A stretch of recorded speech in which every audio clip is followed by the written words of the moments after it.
Daniel Cordeiro era um menino de 9 anos de idade. Na época morava com seus pais no interior de Minas Gerais, em um pequeno município, chamado Iturama. Daniel é filho de Gilson Cordeiro e Maria Helena Cordeiro. Gilson trabalhava como agricultor, mas tinha habilidades com madeira. De vez em quando, alguém lhe encomendava alguns utensílios domésticos, móveis e até brinquedos. Na manhã do dia 28 de setembro de 1987, Daniel brincava no quintal, e sua mãe o observava pela janela da cozinha, enquanto preparava o almoço. Gilson estava do outro lado da propriedade. Ele tinha uma pequena marcenaria, e fabricava uma mesa que sua sogra havia encomendado. Era uma manhã quente, pois a primavera já havia começado. Daniel, que estava distraído com seu brinquedo, de repente parou e olhou para a floresta, que fazia divisa com o quintal. As árvores se movimentavam de forma estranha. Não estava ventando, mas mesmo assim, elas balançavam. Aquele bailar das árvores parece ter hipnotizado o garoto, pois ele olhava fixamente para o local. Na mente do menino, surgiram cenas de lobos caçando e destroçando suas presas, e ele correndo ao lado da matilha, rosnando e uivando. Daniel sentia frio, como se estivesse em pleno inverno. Um ar gelado tomou conta do menino e ele chegou a tremer. Maria Helena reparou que o menino olhava fixamente para o alto, e se encolhia como se estivesse sentindo frio. Ela não entendia por que Daniel agia assim, mas resolveu sair para ver o que acontecia com ele.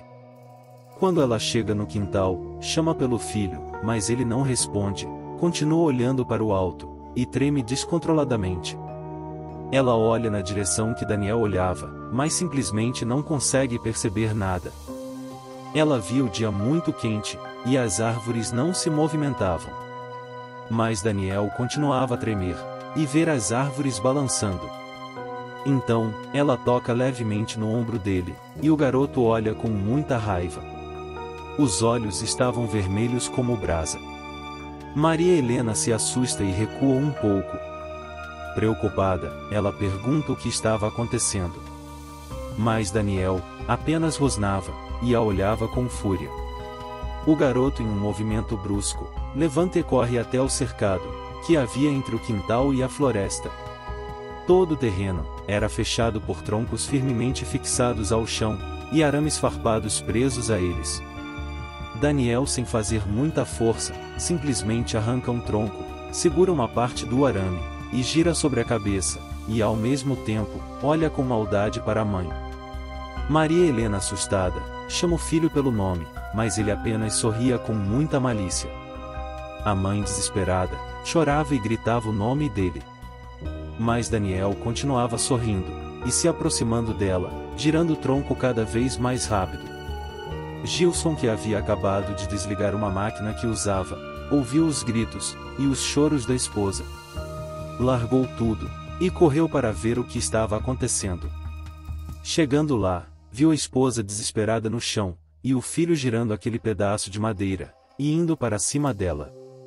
Ele então chama o filho pelo nome, e o manda parar. Mas aquilo só conseguiu deixá-lo mais furioso. Ele tentou correr para cima do pai, com o tronco girando sobre a cabeça. Entretanto, outro tronco que estava preso ao chão, e atado ao arame que ele segurava, impediu que o menino prosseguisse. Daniel, ainda com os olhos cheios de fúria, correu até o tronco preso, e tentou arrancar, mas ele não se movia. O garoto, em um ataque alucinado de fúria, abocanhou o arame, e tentava cortá-lo com os dentes. Mas o objetivo não foi alcançado. Aquela atitude só fez com que as farpas contidas no arame abrissem feridas na boca dele.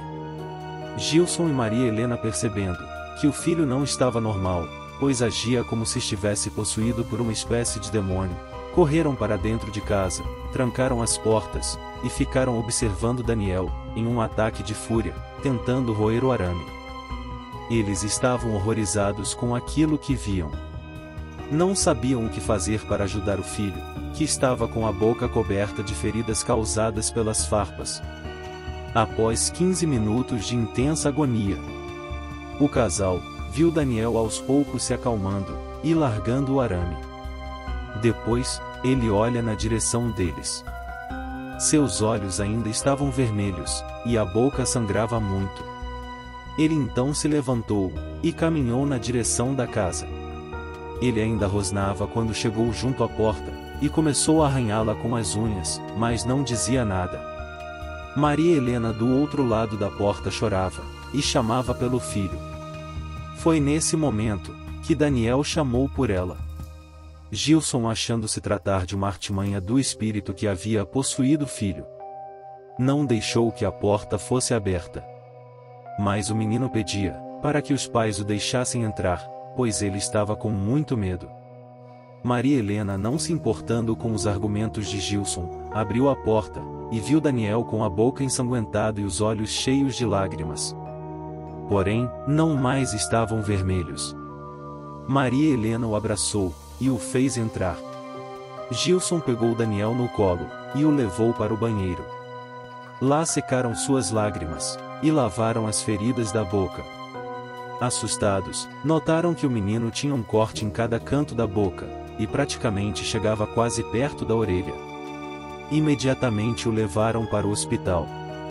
Depois de ser medicado, e ter sua boca costurada, puderam levá-lo para casa. Anos haviam se passado, e Daniel vivia dentro da normalidade. Aquilo que aconteceu com ele na infância, não mais se repetiu. Entretanto, em uma tarde, Daniel voltava para casa. Ele usava transporte público escolar. O ponto do ônibus que ele pegava estava a 200 metros da escola. Nesse trajeto, Daniel foi abordado por um grupo de alunos. Dentro desse grupo, havia um menino chamado Fabrício Alves. Ele era conhecido por ser um aluno que gostava de debochar de quem era diferente daquilo que ele achava que era normal. Ele sempre estava pronto para fazer piadas. E ele pegava especialmente no pé de Daniel, por conta da cicatriz que ele tinha nas bochechas e na boca. Os cortes que ele havia sofrido na infância afetaram até a língua. Algumas palavras ele tinha dificuldade de pronunciar, e isso fazia dele o alvo predileto de Fabrício. Daniel não gostava nada das piadinhas dele. Mas às vezes, a vida escolar na adolescência não é muito boa, pois quanto mais se acha ruim, por conta de alguma brincadeira, mais a brincadeira pega, e os adolescentes realmente ficam cruéis. Com isso, ele na maioria das vezes, preferia não falar nada. Mas nesse dia em especial, Fabrício não estava satisfeito somente com as piadinhas, ele também ficou empurrando Daniel. E o garoto só pedia para que Fabrício se afastasse. E ele insistia em continuar provocando. Fabrício, não satisfeito com as brincadeiras de mau gosto, resolveu ser agressivo, e empurrou Daniel com tanta violência, que o menino caiu sentado em uma pedra, e sentiu uma dor muito forte. Então, os olhos de Daniel ficaram vermelhos, e ele, rosnando, partiu para cima de Fabrício. O garoto, assustado e surpreso ao ver a reação de Daniel, imediatamente saiu correndo, e foi acompanhado pelos amigos. As cenas de lobos perseguindo suas presas novamente apareceram na cabeça de Daniel. Ele então saiu em disparada, mas não atrás de Fabrício e os amigos dele. O menino foi na direção da floresta, e desapareceu. A noite chegou, e Daniel não aparecia. Gilson e Maria Helena ficaram preocupados. Gilson então, na intenção de ir procurar o filho, foi pegando as chaves da caminhonete. No entanto, quando ele colocou a mão na fechadura para abrir, imediatamente ouviu o som de algo correndo no quintal. Maria Helena, olhando pela janela, chamou o marido para ver. O casal se deparou com uma criatura. Ela parecia um adolescente, mas com características de um lobo. E esse ser os encarava. Essa criatura parecia estar coberta de sangue. Ela olhava atentamente para o casal, mas não era uma expressão de fúria, ela olhava com curiosidade. Mas em um determinado momento, aquela fera começou a farejar. E do seu olhar, um profundo ódio surgiu. Depois, começou a andar na direção deles, e a cada passo rosnava. De repente se colocou sobre 4 patas. Gilson, percebendo a intenção dela, imediatamente pegou uma velha espingarda que tinha embaixo da pia, fez a mira e disparou um tiro. O tiro estilhaçou o vidro da janela, e o cartucho, desviando um pouco a trajetória, atingiu o chão, bem perto de uma das patas dianteiras daquela coisa.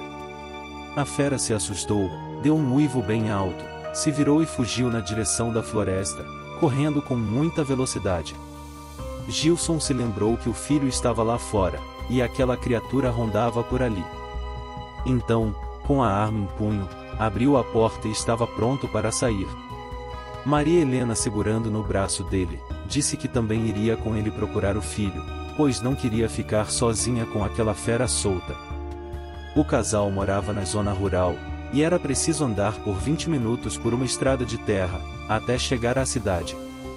Em uma das curvas da estrada, os faróis iluminaram algo, que parecia ser uma muda de roupas.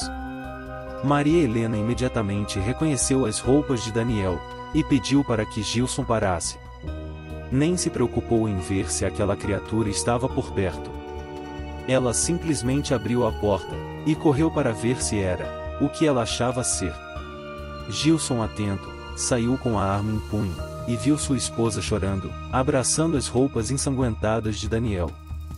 O casal sentia muita dor, e imaginava que aquela fera havia matado o filho deles. Gilson queria sair alucinadamente pela floresta e caçar o monstro, mas se conteve porque sua esposa estava ali, sentada no chão, chorando pela possível perda de Daniel. Eles não sabiam que atitude iriam tomar, estavam entre sair e tentar achar o corpo, ou saírem dali e se abrigarem, pois a fera parecia ser muito perigosa. Eles teriam que tomar uma decisão rapidamente. Infelizmente não poderiam ficar ali, lamentando a possível morte de Daniel. Tomando uma atitude necessária, Gilson, com carinho, pegou em um braço da esposa e a chamou para ir, pois o local não oferecia proteção, caso aquela fera surgisse. Não havendo mais sentido irem até a cidade, para procurar Daniel, Maria Helena e Gilson fizeram o caminho de volta. A dor que o casal sentia, juntamente com a escuridão, e ainda os buracos na estrada, deixaram a volta para a casa mais perigosa. Em um determinado momento, Gilson deixa escapar lágrimas em seus olhos, ao ver a esposa abraçada com as roupas ensanguentadas de seu filho. Por alguns instantes a visão dele ficou turva, por isso não percebeu que a criatura estava mais à frente, e os encarava. Ao esfregar os olhos para secar as lágrimas, Gilson, no susto, se depara com aquela fera, que estava a um pouco mais de 50 metros à frente. Então ele freia, e por alguns segundos, fica sem reação alguma, apenas olhava apavorado para aquilo. Porém, se lembrando que a fera poderia ser a causadora do desaparecimento de seu filho. E agindo de forma instantânea, pega a sua espingarda, e sem mirar direito, atira. O tiro pegou bem no meio do peito da fera, que, assustada com o impacto, fez gestos de que iria fugir. Mas Gilson agilmente deu outro tiro, e a fera caiu. Ela soltava gritos de intensa agonia, enquanto se debatia. O agito da fera se debatendo no chão, levantou poeira, e o casal mal conseguia vê-la. Gilson, decidido a dar fim naquele animal, abriu a porta. Maria Helena implorava para que ele não saísse. Mas o único pensamento dele era dar fim no monstro. Quando Gilson saiu com a arma engatilhada, se deparou com uma cena que jamais esqueceria. Maria Helena, percebendo que a poeira havia baixado, então reparou que o marido estava somente olhando para o chão, e não fazia nada. Ela também saiu, e ficando ao lado de seu esposo, viu que a pele da fera estava derretendo e se descolando. Logo em seguida, bem debaixo da pele da fera, surgiu o corpo imóvel de Daniel, e estava com 2 grandes furos no peito. O casal mal pôde acreditar. Nesse instante, sentiram um ar gelado surgir, e fez com que eles se arrepiassem. As árvores ao redor balançaram, mas não havia vento, e então, bem de longe ouviram um uivo, e depois, tudo cessou. As árvores não mais balançavam, e o ar frio sumiu. Naquele momento de dor, o casal não entendia o motivo pelo qual o filho deles havia se transformado naquela fera. Ficaram ali no meio da estrada chorando e lamentando. No entanto, nada mais poderia ser feito. De repente, surgiu uma senhora muito idosa. Ela era curvada, tinha um enorme caroço nas costas, a pele tinha as características de um couro de sapo curtido ao sol, e na ponta de seu nariz havia uma verruga. A senhora se aproximou do casal e falou com uma voz satânica a seguinte frase: "Vim cobrar a dívida." Gilson prontamente pegou em sua arma e apontou para aquela figura. A velha senhora, com um olhar sombrio, o encarou e ordenou que ele se acalmasse.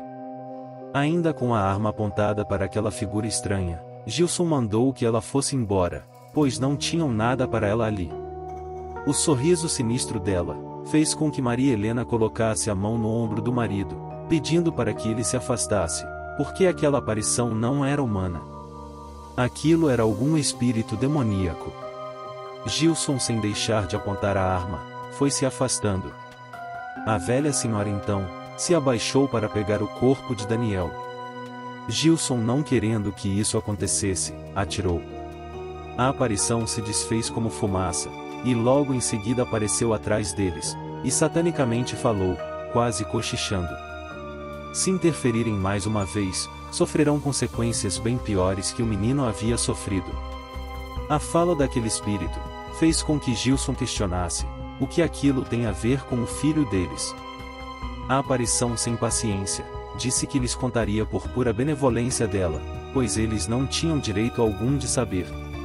Logo em seguida, falou: "Vocês vieram até mim e prometeram uma coisa que não cumpriram. Por essa razão, lancei a maldição de lobisomem para o menino." Eles realmente não conheciam aquela senhora, e nem sabiam o que ela falava. Completando a informação, ela falou: "Essa mulher aí queria ser mãe, mas não conseguia engravidar. Vocês foram até a minha cabana na floresta e prometeram qualquer coisa para ter um filho. Eu disse a vocês que poderiam ser pais. Mas tinha um preço, e esse preço seria a vida de seu primogênito. Vocês concordaram, e Daniel nasceu. Mas o menino não foi entregue. Para não cumprirem a promessa, vocês se mudaram para bem longe. Nenhum feitiço de localização os encontrava. Muitos anos se passaram, e vocês simplesmente sumiram. Mais tarde soube que estavam sob a proteção de um feitiço que os escondia. Não sei como conseguiram isso, mas o fato é que demorei muitos anos para encontrar vocês. Só foram localizados porque fiz um pacto com um bruxo, que disse que só me ajudaria se eu permitisse que a maldição de lobisomem fosse tirada dele e passada para o menino. Eu não queria isso, pois o meu prêmio só seria pago após a morte da criança. Mas sou eterna, e o tempo não é problema.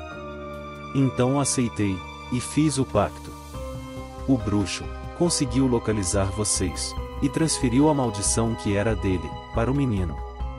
Quando a maldição iniciasse, o menino viveria como um lobisomem à noite, e de dia, seria filho de vocês. Todos ganhariam, vocês continuariam a ser pais, o bruxo se livraria da maldição, e ao fim da vida dele, ele seria meu. A maldição só começaria a acontecer quando o menino completasse 18 anos. O que aconteceu na infância dele foi apenas o início da possessão. O mal ficaria adormecido até o momento exato de despertar. Um dia descobri que fui enganada pelo bruxo, pois eu só teria a minha parte do acordo se a maldição fosse quebrada, e ela só poderia ser desfeita se um membro da família o matasse. O problema é que eu não queria esperar para que minha parte fosse concluída. Então resolvi agir. Em minhas pesquisas, descobri uma forma de acelerar a transformação. Pois além da idade, Outra coisa que ativaria seria raiva. Aí fiz com que uns garotos provocassem seu filho. E a partir daí, tudo aconteceu como eu previa. A bruxa ainda falou que para que eles não fugissem de novo, ela lançou um feitiço do esquecimento, assim a família não se lembraria do pacto, e não escaparia outra vez. Quando a bruxa revelou tudo aquilo, ela quebrou o feitiço de esquecimento, e imediatamente, Maria Helena e Gilson se lembraram de tudo. Choraram pedindo misericórdia, pois eles queriam ao menos fazer um sepultamento digno para o filho. Mas, ignorando os apelos da família, a velha bruxa como fumaça, desapareceu, levando com ela o corpo de Daniel. Depois daquela noite, décadas se passaram, e o casal não foi mais o mesmo, eles não mais saíram de sua propriedade. E lá ainda vivem como um casal de idosos, que não tem contato algum com qualquer pessoa. Os poucos vizinhos que residem por perto, dizem que em algumas noites, eles ouvem uivos de lobos, seguidos de uma forte ventania. Os mais velhos dizem que é a possessão de lobisomem, procurando mais uma vítima, para fazer dela a sua nova morada. Bem, dimensionistas, chegamos ao fim de mais um conto diferenciado, e muito empolgante. Esperamos que tenham gostado. Se gostaram, não se esqueçam de se inscreverem, deixar seu like e comentários. Se puderem, por favor, compartilhem com quem gosta desse tipo de conteúdo. Se puderem divulgar o canal, para amigos, parentes e vizinhos. Nós do Dimensões Ocultas, agradecemos. Uma boa noite a todos. Muito prazer em tê-los aqui.